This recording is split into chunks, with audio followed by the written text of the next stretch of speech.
साल 2004 में देश की सत्ता से बाहर होने के बाद बीजेपी को केंद्र की सत्ता में वापसी करने में 10 साल लग गए। नरेंद्र मोदी की अगुवाई में बीजेपी ने 2014 के चुनाव में पहली बार ऐतिहासिक जीत दर्ज की, अकेले ही बहुमत का आंकड़ा पार कर लिया। उसके बाद 2019 के लोकसभा चुनाव में भी बीजेपी को रिकॉर्ड जीत दिलाते हुए पीएम मोदी ने नया इतिहास रच दिया। तब मोदी मैजिक चरम पर था। आलम यह था कि 2024 के लोकसभा चुनाव में 400 पार का लक्ष्य भी आसान दिखने लगा, लेकिन जब नतीजे आए तो दिल टूट गया। 400 तो छोड़िए, अकेले 300 पार करने के अरमान भी बिखर गए। नरेंद्र मोदी की अगुवाई में बीजेपी चुनाव तो जीत गई, सहयोगियों के सहारे बहुमत का आंकड़ा भी आसानी से हासिल कर लिया, लेकिन दिल में ये खलिश रह गई। आलम ऐसा था कि चुनाव जीत कर भी बीजेपी खेमे में हार जैसी मायूसी थी और चुनाव हार कर भी महागठबंधन का जोश हाई था। लेकिन समय ने फिर करवट ली और अब एक बार फिर मोदी का जादू लोगों के सिर चढ़कर बोल रहा है।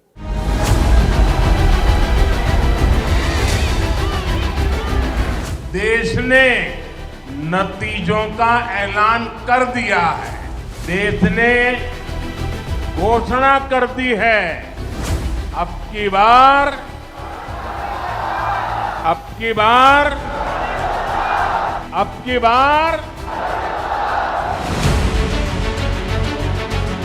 बमुश्किल एक साल भी नहीं बीता जब पूरे देश में बीजेपी के नेता, कार्यकर्ता और समर्थक यही नारा लगा रहे थे, अब की बार 400 पार, अब की बार 400 पार। वो लोकसभा चुनाव का दौर था। अब की बार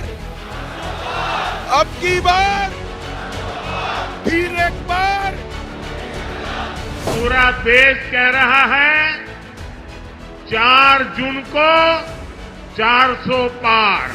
लेकिन जब नतीजे आए तो सारे दावे धरे के धरे रह गए। 400 पार का नारा लगा रही बीजेपी और एनडीए की कुल सीटों का आंकड़ा 300 भी पार नहीं कर पाया।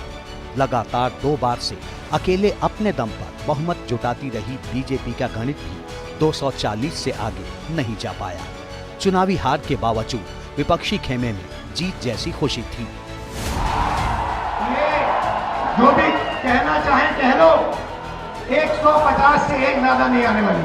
अरे किसी सरकार के अगर 400 पार हो रहे होते तो क्या मुख्यमंत्रियों के साथ अन्याय हो रहा होता या बंगाल में दंगा कराना पड़ता? इस बार नो 400 पार, इस बार तो बेड़ा पार भी नहीं हो रहा। बेड़ा पार दिल्ली में तो जबना पार है ना, दिल्ली में जबना पार है। 4 जून को इंडिया गठबंधन को अपने दम पे 300 से ज्यादा सीट मिल रही हैं। इस चुनाव में 300 पार करने में बहुत कठिन हो गया उनके लिए। मेरे ख्याल में 200 के लिए भी वो लड़ रहे हैं अभी।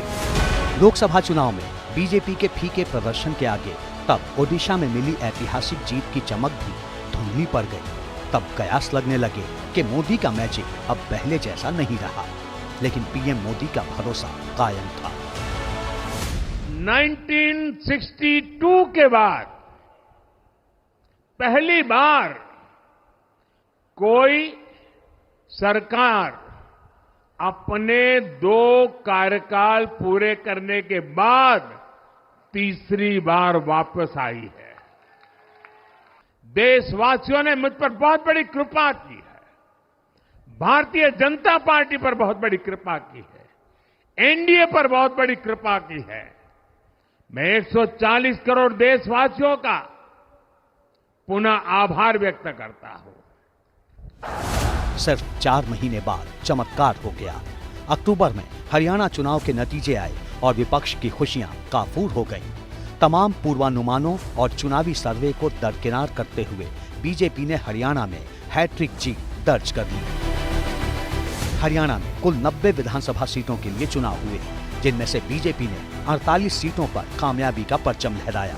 कांग्रेस 37 सीटों पर सिमट कर रह गई, जबकि अन्य के खाते में 3 सीटें गईं। कांग्रेस को पूरा भरोसा था कि हरियाणा में उसकी वापसी होगी। राजनीतिक विश्लेषक और चुनावी एक्सपर्ट भी यही दावा कर रहे थे, लेकिन मोदी मैजिक ने सबको गलत साबित कर दिया। क्योंकि महाराष्ट्र में एक बहुत बढ़िया बढ़त मिली, हरियाणा में जीत मिली, जबकि सारी एजेंसी, सारे सर्वे बता रहे थे कि कांग्रेस जीत रही है। तो उससे न सिर्फ लोकसभा चुनाव के दौरान जो मनोबल खोया था बीजेपी कार्यकर्ताओं का या जो सवाल उठे थे वो दूर हो गए, और उसके बाद दोनों राज्यों के चुनाव और फिर अब दिल्ली के चुनाव, इन तीनों ने मिलकर तो समझिए कि एक बार फिर से वो मोदी जादू जो था, मोदी मैजिक, उसको फिर से एस्टैब्लिश कर दिया। उसके बाद शुरू हुआ महाराष्ट्र का महायुद्ध। करीब महीने भर बाद महाराष्ट्र में विधानसभा चुनाव का महासमर हुआ। हरियाणा में मिली हार के बावजूद विपक्ष को अपनी एकजुटता की ताकत पर पूरा भरोसा था।